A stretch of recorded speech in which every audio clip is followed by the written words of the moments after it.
My name is Anthony Rubio, and I am a pet couturier.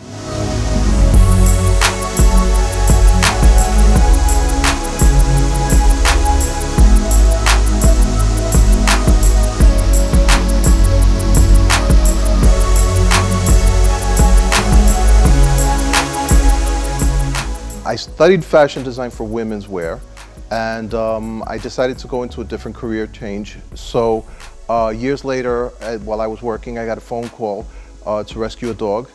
The dog was in pretty bad shape, so I took the dog home, rehabilitated him, and started dressing him because he was always cold.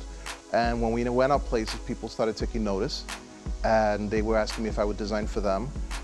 So I decided, why not? I tried it, and it took off.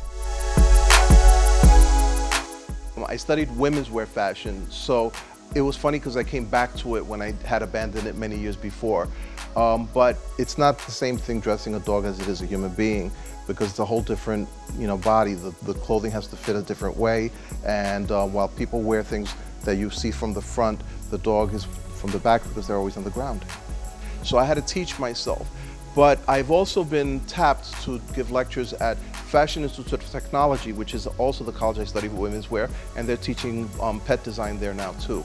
And it's starting to spread out because this is a $1 trillion industry. This is an industry that's ever growing. There are more designers now than when I first started doing this about 12 years ago, and it's just taking off.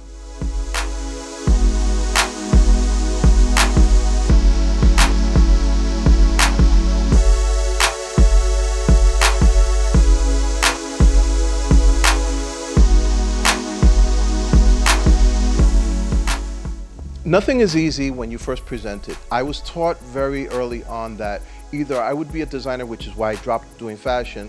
I would have to compete with other designers and try to meet up with their standards and keep up with that race, or create my own niche and design something that nobody else was doing, be the best at it, stay up there and keep creating to stay ahead of the line. And basically that's what I've done. I've created my own couture. I am the first pet couture designer, and it's taken off.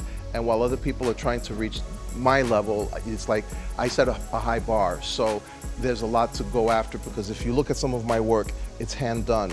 This is not just a piece of fabric that's sewn together. It's couture, it's hand done flowers, it's hand sewn stones, and it's custom fitted to the dog. Something I might add also is the fact that I use stretchable, breathable fabrics, which means that it's safe for the dogs. I don't put the dogs in danger. I don't use chemicals. I don't use glues. I don't use anything that would put the dogs in any kind of harm's way. So a lot of the garments are open so the dog can do their business. They don't have to, try to get out of the clothing. You see how comfortable my dog is. He's very comfortable in their clothing. And that's what the intention is. It's not only to draw attention to the dog and be cute, because the dogs don't know any better. They don't know if they like it. They don't care about the color. They don't care about the style. They want to make the owner happy. I do a lot of traveling. You were asking about inspiration. I do a lot of traveling worldwide, mostly in Europe.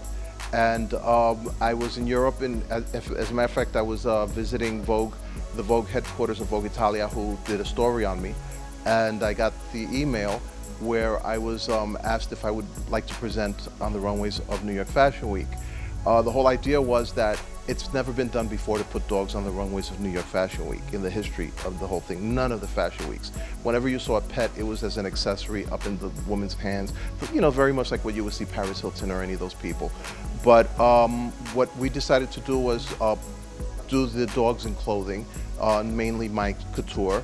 But there was one exception. They wanted the dogs, they wanted for me to design women's wear, because the only way you get the foot in the door is by designing for people. So I had to come up with a women's wear line. While in Italy, I picked up the fabrics. I got in touch with the people that do the custom fabrics for Dolce & Gabbana, and I brought some of the fabrics home with me. And from there, I created a line that I submitted, and they were very pleased with it. And we hit the runways, and everybody was loving it. Now I'm doing my 6th New York Fashion Week show, because they keep wanting more, and it gets better and better each time. I draw inspiration from everything. I'm always on the lookout. So I would say that in the beginning it was always about movies. and about characters that stood out, iconic characters. And then from there, I took it to the next level where I was visiting museums. And I think that my biggest inspiration was a visit to the Metropolitan Museum to see the exhibit called Savage Beauty by Alexander McQueen. From there, I was noticing that a lot of the needlework was similar to things I was doing, so I translated that into couture for dogs. Other than the shows being as successful as they've been and getting me a lot of notoriety, it's hilarious to see that of all the designers, and I'm talking about the top designers in New York Fashion Week, I'm tending to get more press than anybody else, and I've been covered from anyone from Harper's Bazaar, Glamour magazine, and so I decided to start playing again with the iconic pieces for what they call doppelgangers. Doppelgangers are lookalikes, or that they resemble somebody that's famous. So I did such pieces as Michael Jackson, I've done Elvis Presley, and I also did an iconic piece that was worn by Sarah Jessica Parker. The headpiece was designed by Philip Treacy, who also used to design for Alexander McQueen. And the piece got picked up by People magazine, and then it was picked up by many publications afterwards. I'm planning on doing that again, probably for the Met Gala. But the last Met Gala, they did a fashion presentation on Comme des Garçons. Rei Kawakubo's the designer, Japanese designer. And over the weekend before Met Gala, I had the bright idea to make miniature pieces that look just like Rei Kawakubo's designs. We did the photo shoot, submitted them on Monday morning, the day of the Met Gala. By midday, it was all over the internet. Harper's Bazaar picked up the story and they loved everything about it, and then several publications showed it also. So yeah, we have fun. You know, it's about dressing the dogs and being a little silly at times, but it's all about great photography, great presentation, entertainment, and making people smile. Once the doors were open for me to do New York Fashion Week, I had the idea that I've always been an advocate for animal rescue, pet adoption, population control. So I decided to use the platform, since it was given to me as a gift, to bring in the idea of presenting the pet adoption, bringing in rescues. So we tried it one year and brought in rescues from Puerto Rico. They're called Satos. And the dog that was eating out of garbage one day was now on the runways of Fashion Week in New York. And the story turns out that it was from rags to riches, because the dog ended up being adopted immediately after the show by the assistant to a very prominent designer during Fashion Week. And from then on, every show I do, I bring in a different charity organization and I present one of their dogs, if not a couple of them. This past show, I had the privilege of showing for the Guide Dog Foundation, which is the dogs that they breed and raise to give away to the matched people who have disabilities, be it war veterans or people with disabilities in the United States. And it's a very special new thing that I work for, that's very close to my heart. This is my Chihuahua Kimba, who graces the runways of New York Fashion Week and has been in a lot of publications. And they earn their own money, by the way. They've modeled for Swatch commercials, and they get a lot of attention, as you can see. And he's got a brother named Bogey, and they like to wear clothing, they like to wear hats. Bogey likes to wear shades, and they love to travel, and they're very attached to me.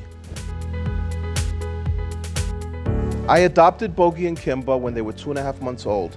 And as the story goes, Kimba was not supposed to come home with me. Kimba was the extra one they brought along, and Bogey was the one that I was supposed to adopt. But I told the person that I adopted the dogs from that I couldn't separate them because they would go through anxiety, and honestly speaking, I couldn't go through that. So I said, I'll take them both. She said she had a promised home for this one, but he was in my arms all the time, as you can see, and he's still in my arms now. In the future, I would like to venture into film and television, but I also want to secure a brand name that people will rely on for not just fashion, but for advice, that I could be helpful to people. Like I said, I like to advocate for the pet industry. I like to advocate for the health issues that dogs go through, and cats, because they do suffer from things like cancer that people are not aware of. And I like to help with fundraising, which is something else that I should talk about, I do a lot of fundraising. I do events in different parts of the country, and I raise huge amounts of money. I just did the Guide Dog Foundation, their show, and their goal was 40,000. I raised 53,000. And in Washington, D.C., we raised $750,000 for the Humane Society of Washington. So I'm constantly doing something. It's not just that I do 2 shows for New York Fashion Week, but I'm also doing presentations abroad so people could see what I do, and it brings to light what I want to educate them on.